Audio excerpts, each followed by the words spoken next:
It's now time for your favorite in-depth basketball show, Full Court Press, with the myth, the legend, Raindrops Goulet!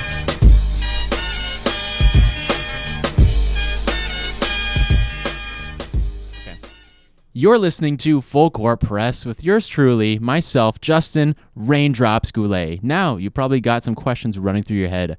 What exactly is Full Court Press, and why is this guy calling himself Raindrops? Well, to answer question number one, Full Court Press is a term used in basketball. It's a basketball play on defense. Teams inbounding the ball on one end of the court. The defense, they block every possible way for the team to inbound the ball. If they pull off a successful full court press, bam, you get the steal, easy layup, you're set to go. Now, really, that's probably not the answer you were looking for. As it pertains to what you're listening to right now, Full Court Press is a basketball show hosted by myself. I'm Justin Goulet. I love basketball. It's my favorite sport. It's a passion of mine. I've been playing it for years, been watching it for years. On this show, I'm going to talk all things basketball, everything about basketball, basketball lifestyle, music and basketball movies, basketball shoes, everything related to basketball. I'll cover the NBA, even the WNBA.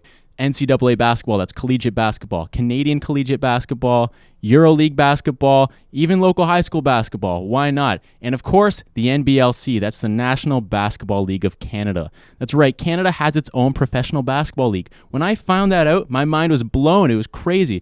Absolutely fantastic to find that out. I've been to a bunch of games for the Mississauga Power and the Brampton A's. Absolute blast. Super fantastic play on that court. A lot of talent in those leagues. Now, you're probably wondering why this guy's talking about basketball. Who is this guy? Who is Justin or Raindrops Goulet? And you're also probably wondering, why this guy call himself Raindrops? I'll get to that later in the show or possibly in another episode. So that means you got to tune in. Keep on tuning into Full Court Press so you find out the meaning behind my nickname and all the other great things I'm going to talk about. Now, a little bit about myself. I've been playing basketball my entire life. It's been a part of my life ever since the day I was born. I first picked up a basketball and shot the ball when I was about 3 or 4 years old, and right then it got into my bloodstream. And, I never wanted to put the ball down. It's an absolute passion of mine. My favorite sport in the world. It's more than a sport to me. When I was really playing the game, when I was playing organized basketball and I was going, I was just sticking with it. It was a lifestyle, the most important thing to me, and I still consider basketball my safe zone. I'm upset. I got a lot of things going on. I just go shoot some hoops, and everything's fine after that. And it's great. It's great to have that passion. I played YMCA basketball. I started when I was about 8 years old. I played for 4 years, and then I played in the Oakville Basketball Club. And during my first season of Oakville basketball, I played with the Oakville Vipers select team as well. And in addition to that, I played for my school team. So there's 3 teams that I was playing with back in the day in one season. So that was an absolute blast, as much basketball as I can take, as I can handle, and there's really no limit to that. I could play basketball forever and ever. So after I was done with the Oakville Basketball Club, I played with Oakville Basketball Club for about 3 years. And then I played high school basketball in grade 11. That was my only year I played high school basketball, believe it or not. And then I took a break, grade 12, which was one of the weirdest things ever, to just, you step away from something you love, and it's so strange because you get so used to going out. I have a game on Saturday, blah blah blah. I'm going to train. I'm getting ready for the game, but then you don't have that. It was strange, but I got through it. I was focusing on other things. Then I went to Sheridan College, and I played 2 seasons of intramural basketball, just a bunch of guys getting together, all my friends, and we just had an amazing time on the court. It was an absolute blast. And, of course, I play a lot of summer basketball, pick up with the guys, street ball, any chance I can get. Even in the winter, we'll play indoor basketball, get the blood flowing. It's, my favorite sport, and it's, like I said, it's more than a sport to me. It's a passion. It's part of my life, and it always will be. Now let's go right into the NBA. Recently, it was the NBA All-Star Weekend, my favorite weekend in sports, let's be honest. It's a lot of fun. Friday, Saturday, and Sunday, weekend of festivities. Great times are always had. Friday, it was the Rising Stars Challenge. That's where they take the young guns of the NBA. They put them in a game, 2 teams against each other. Super awesome to watch. A lot of fun to see the rise and growth of the league, to see all these young players and see them evolve on the court. You look at some players who participated in this game. You got Chris Bosh, LeBron James, all the rookies, all the young guys, Carmelo Anthony. Then you see them now. They're putting up future Hall of Fame numbers. Dwayne Wade, these are some of the best players in the entire world. Friday night's game was one of the best games I've ever seen. Andre Drummond, he was a beast. He had some 30 points and 24 rebounds. That's huge. That's huge. Put him in the Hall of Fame right now. This kid is awesome. He's off the charts. I just wish they counted this rookie sophomore game, this Rising Stars Challenge game for fantasy, because I got Andre Drummond on my fantasy team. And let me tell you, 30 points and 24 rebounds, that goes far in fantasy. That would be a lot of points for this guy, for myself, Justin Goulet. That would be absolutely fantastic. It was an amazing game, super tight. Let me just look at the score right now. Just bring it up right now. Looking at the Rising Stars Challenge, the final score was for Team Grand Hill. They defeated Team Chris Webber 142-136. Andre Drummond, like I said, a beast game. It's actually 30 points and 25 rebounds. My mistake. I apologize, Andre. I was saying 24 rebounds. He actually had 25, folks. One more point. That would have been one more point for me in fantasy basketball. Like, come on. Why don't they count that stuff? Huge game, 142-136. You look at those numbers. These are the youngest guys in the league, and they're posting those numbers. It's crazy. It's a beautiful sign of things to come in the NBA. It's a beautiful, bright light into the future of this incredible league. Now moving on to Saturday of the All-Star Weekend. Saturday, some may say Sunday is the main event, the All-Star game itself, but I love Saturday night, All-Star Saturday night. You got the Shooting Stars competition, the Skills Challenge, you got the three-point shootout, and of course, the Slam Dunk Contest. The Slam Dunk Contest is insane. A lot of fun to watch. An amazing, amazing experience. I went over to a buddy's house. We had a bunch of friends over. Great times were had. It was just, an amazing experience. It's always fun to watch that this year. But this year they brought in some new formats, some new formatting. It was a lot of team-oriented activities. As for example, the Shooting Stars Challenge. You had the East versus the West. So the East, there's two three-man teams, and then the West, two three-man teams. So they took the best. Then at the end of the first round, you took the best from the East, the best from the West, put them in the finals. At the end of the day, Chris Bosch's team won. Is Chris Bosch, Dominic Wilkins, and Swin Cash, I believe, of the WNBA. It was great. I'm a big fan of Chris Bosch. No matter what people say, I still like the guy, even though he left Toronto on some interesting terms. I'm a big fan of his. It's great to see his team win. So you look at the Shooting Stars competition. The new format of the All-Star Weekend didn't really affect the Shooting Stars competition that much, but it later went on to affect the Skills Challenge. The Skills Challenge, you had those team elements, East versus West, two-man teams. So it's something really different, because normally it's all head-to-head. It's one-on-one, no matter how many competitors they have. Everybody facing off against each other, and that's what I like to see. But with this whole two-man team scenario, it was almost like a relay running this course.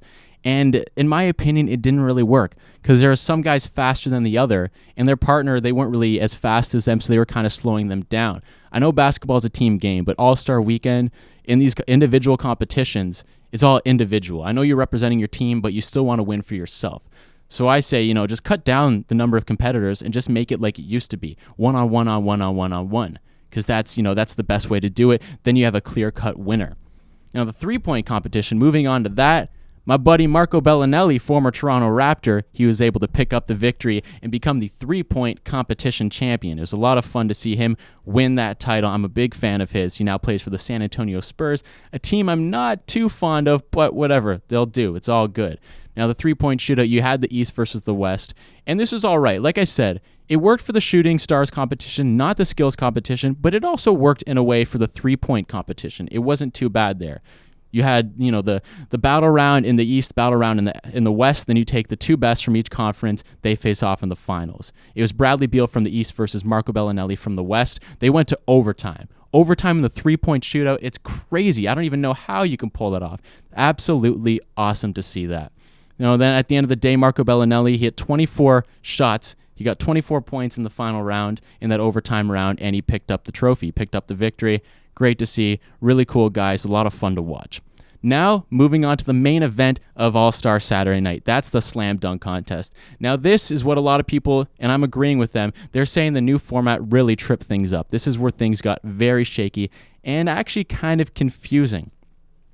In the Slam Dunk competition, they had a battle round. So it was Team East versus Team West. Team East was Paul George, DeMar DeRozan, and John Wall. Team West was Harrison Barnes, Damian Lillard, and Ben McLemore. Now let's talk, before we focus on the Slam Dunk Contest, let's talk about Damian Lillard. This guy participated in 5 competitions.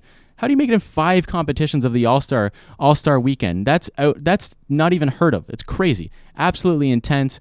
This guy's awesome. He's one of the best players in the league. very much so one of the best young players in the league. He's going to be a star someday. He's already, you could already say he's a star. He's a great player, a lot of fun to watch. Now let's go back to the dunk contest, which Lillard was a part of. So you had East versus West in a 90-second battle round.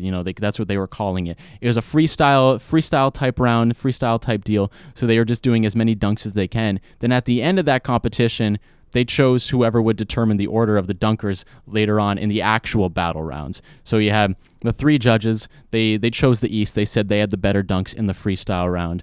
And then we go into the battle rounds. So you had Terrence Ross versus Damian Lillard. There you go. Terrence Ross defeated Damian Lillard, so that's a point for the East. And at the end of it, 3 points for the East. It was a clean sweep for the East. The East won the slam dunk competition as a team. It's like, what? And then we find out that John Wall got voted the dunker of the night, so he technically was the solo winner of the dunk contest. I don't really get it. I don't know about you guys. It's kind of confusing, but it is what it is. That's how they ran the All-Star Weekend, the dunk competition this year. I hope they go back to the normal format where it's all head-to-head. What they should have done was take the three best dunkers from the East, John Wall, Paul George, Terrence Ross, all sick dunkers. They're unreal, absolutely off the charts. You put them in the finals. I would love to see a dunk-off between those three. It would be something incredible to see. They would sure put on a show for everybody watching. So those are my thoughts on All-Star Saturday night, and of course, Friday night, the Rising Stars Challenge. And the Sunday night main event is the All-Star Game itself, where you take the best stars in the league, you put them all together on one team, East versus West showdown. This was a record-breaking All-Star Game. Huge game, one of the best games I've ever seen. There were some questionable All-Star snubs, so I'm going to get to those right now. Right off the bat, Kyle Lowry, Toronto Raptors. I'm a huge Toronto Raptors guy. I'm a strong member of Raptors Nation, the RTZ movement. It flows through my blood. I love the Raptors. Kyle Lowry should have made the All-Star team, in my opinion, and I'm not just saying that because I'm a Toronto Raptors fan. You look at the guy who made the team over him, Joe Johnson of the Brooklyn Nets. The Nets are in 7th place. The Raptors are in 3rd place in the East. So right there, boom, Kyle Lowry's on the better team, which means he should have been on the team. That's a big catalyst in choosing members of the team. Now, Kyle Lowry, he leads the league in charges drawn, and he was supposedly not chosen because of his attitude in the past. But his attitude in the past, not even this season. Apparently, he was tough to deal with, not very professional, complained a lot. You know what? Who cares? It's the All-Star Game. I know you're rewarding. You want your athletes to be very professional. But still, that's not what the All-Star Game is about. You look at their numbers, their performance on the court, playing the sport of basketball. Kyle Lowry, on this season, he's got 16.7 points per game, 4.5 rebounds, and 7.6 assists. The dude is 6 feet tall, and he's almost averaging 5 rebounds. You look at Joe Johnson, he's averaging 3.2 rebounds. He's like 6'10". Are you kidding me? That's ridiculous. Speaking of Joe Johnson, he's only averaging 15 points per game and 2.6 assists per game. That's nothing spectacular. You look at Kyle Lowry. I'm not going to say almost triple-double numbers, but it's almost double-double numbers, and I wouldn't be surprised if at the end of the season he actually averages a double-double. Now, you look at the game before the All-Star break, the Raptors are playing the Atlanta Hawks. Kyle Lowry, 16 points, 13 assists, and 6 rebounds. Now, those are almost triple-double numbers. Those are huge. You look at Joe Johnson before the break against the Chicago Bulls, 11 points, 1 rebound, 1 assist, and 4 fouls. 4 fouls, 1 assist, 1 rebound, 1-1-1. What's up with that? Only 11 points? Come on. This guy used to be one of the best players in the league. Not anymore. I'm sure Joe Johnson's a great guy. He can play basketball, but he should not have been an all-star. And even, just so to show you that I'm not completely biased towards the Toronto Raptors and Kyle Lowry, another guy who could have made it instead of Kyle Lowry, Lance Stevenson of the Indiana Pacers. That was a name that was thrown around a lot. Lance Stevenson, 14.1 points per game, 7.3 rebounds per game, and 5.1 assists per game. Numbers very similar to Kyle Lowry, very strong right there. Before the break, against the Mavericks, when the Pacers took on the Mavericks, Lance Stevenson had 13 points and 10 rebounds. Then the first game after the break, 13 points, 7 assists, 5 rebounds against the Atlanta Hawks. That's almost a triple-double right there, too. That's huge. And you look at Kyle Lowry, first game back after the break, 24 points, 10 assists. 24 points, 10 assists, double-double before and after the break. I'm predicting it right now. Kyle Lowry will be averaging a double-double at the end of the season. Now you're talking about people making the All-Star team. You look at the starters. The starters are fan votes, and it's like I'm not a huge fan of the fan voting, Personally, I voted for the Rising Stars Challenge starters, but I didn't actually vote for the All-Star Game starters, and, a big reason for that is because you have to register on NBA.com, blah, blah, blah. I didn't feel like going through that process. But you look at someone like Kobe Bryant. Kobe Bryant is an all-star starter? Are you kidding me? The dude is hurt. The dude is injured. He played 6 games before the all-star break. He only averaged 13.8 points per game, 4.3 rebounds, and 6.3 assists. Now, I'm actually impressed about the assists because Kobe doesn't really pass the ball that much. As you can tell, I'm not a huge Kobe fan, but it is what it is. But seriously, come on, fans. I know you love Kobe Bryant, but the guy has barely played this season. You put somebody else in, like his replacement, James Harden. You vote him in. He shouldn't have to be Kobe's replacement. He shouldn't have to replace a guy who's injured and who's in the starting lineup. He should just be thrown into the starting lineup because the fans are voting him in. It's a little ridiculous, but that's what happens. Yeah, I don't know if that's ever going to change. Like I said, I'm not a huge fan of the fan voting, but there's nothing I can really do about it. It's not like I'm going to start a crazy movement or anything. Speaking of movement, going into this segue, 3-point shootout. Let me jump back to that. Joe Johnson, we've talked about him earlier, the notorious Joe Johnson. He was in the 3-point shootout. I don't know why. He had a terrible performance in the 3-point shootout. Before the break and on the season, only averaging 39% from downtown. And you look at Kyle Korver, a guy who was not in the 3-point shootout. Kyle Korver, a.k.a. Ashton Kutcher. You look them up, they look identical. I didn't even know Ashton Kutcher could play basketball. But you look at Kyle Lowry, 47% from behind the 3-point line before the All-Star break. And you look at the Atlanta Hawks, they're in 5th place. Brooklyn is in 7th place. Brooklyn is struggling this year. Knock on wood, because they are behind the Raptors, and I don't want to say anything too bad about them because I don't want to bite my words and see the Brooklyn Nets overcome and overtake the Toronto Raptors in the standings. We don't want that. So like I said, Kyle Korver, 47%, Joe Johnson, 39%. You switch out Kyle Korver in the 3-point shootout, bam, there you go. Solid performance. Kyle Korver could have won the thing.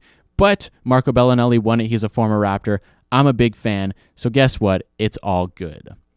Now, a little bit after the All-Star break, during the festivities and whatnot, as they were coming to a close, LeBron James, he talked about his basketball Mount Rushmore. His basketball Mount Rushmore. So you guys all know what Mount Rushmore is. LeBron chose the 4, supposedly, I guess it would be his 4 greatest players, who he thinks are the 4 greatest players in NBA history. On his LeBron's Mount Rushmore, you got Larry Bird, Magic Johnson, the Big O, Oscar Robertson, and of course, the great one, Michael Jordan. Those are all some of my favorite old-time players. I didn't watch a lot of basketball back in the day. I was too young for that. But those aren't bad names right there. Those are all legends. They're all Hall of Famers. Great, some of the greatest players of all time. But one name he left out is a man who celebrated his birthday over All-Star Weekend, and that was Bill Russell, an 11-time NBA champion. 11-time NBA champion, multiple records broken, one of the best of all time, one of the most dominant big men in the history of the game. But the cool thing is about Bill Russell, he didn't care. He said basketball is a team game. He doesn't need to be on anybody's Mount Rushmore. So that was always fun to see. And with LeBron's Mount Rushmore, let's talk about my Mount Rushmore. Now, I can't really think of the greatest of all time, so I'm going to choose my Mount Rushmore, my basketball Mount Rushmore, out of the players that are currently in the league today.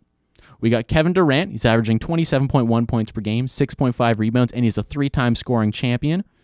Stephen Curry, who was the captain of the Western team in the All-Star game, 20 points per game, 6 assists in his career so far. He's only in his 5th season. That's huge. And his daddy was a former Raptor, Del Curry. So, I'm a big fan of Steph Curry, specifically for that reason. Tim Duncan, 20.2 points per game and 11.2 rebounds. He's a 4-time NBA champion. He's almost 40 years old. He's pushing that number, and he's still playing like he's 20. He's off the charts. He's probably the best one of the best power forwards of all time. And of course, the final name on Mount Rushmore is the man who's getting a lot of flack for his own Mount Rushmore, and that's LeBron James. My opinion, LeBron James is the greatest basketball player in the world today. He's averaging 27.5 points per game, 6.9 assists, 7.2 rebounds. He's a 2-time NBA champion and a 4-time league MVP. Put him in the Hall of Fame right now. Who cares if he's still playing? Get him in the Hall. He's that damn good. LeBron James is an absolute beast, one of the best players to ever play the game ever lace up a pair of sneakers. So that's me ranting about Mount Rushmore, and we've covered All-Star Weekend. Now, earlier in the show, I mentioned NBL Canada, the National Basketball League of Canada. It's a great league. It covers almost the entire country of Canada. There's not that many teams on the West Coast, mainly focused on the East. Ontario is the limit, I believe. A lot of great teams. I've seen the Mississauga Power in action, a lot of fun. I've seen the Brampton A's in action, and I've talked with a lot of these players, really nice guys, very talented. And the cool thing is with NBL Canada, some of these players have even made it to the NBA Development League. And some of these players have moved on to play in Europe. And basketball is growing in Europe each and every day, just like it's growing in Canada. We'll talk a little bit more about the growth of basketball in Canada. Maybe in a later episode, we'll focus on that. But NBL Canada, you check it out. Check it out. It's an incredible league. You want to find out more information about the National Basketball League of Canada, go to nblcanada.com, get some tickets, go see one of these games. You won't be disappointed, I promise you. Now, keeping in tune with NBL Canada, I've actually had a chance to speak with a lot of players, as I mentioned earlier. Now, we're talking about new format in the All-Star Weekend.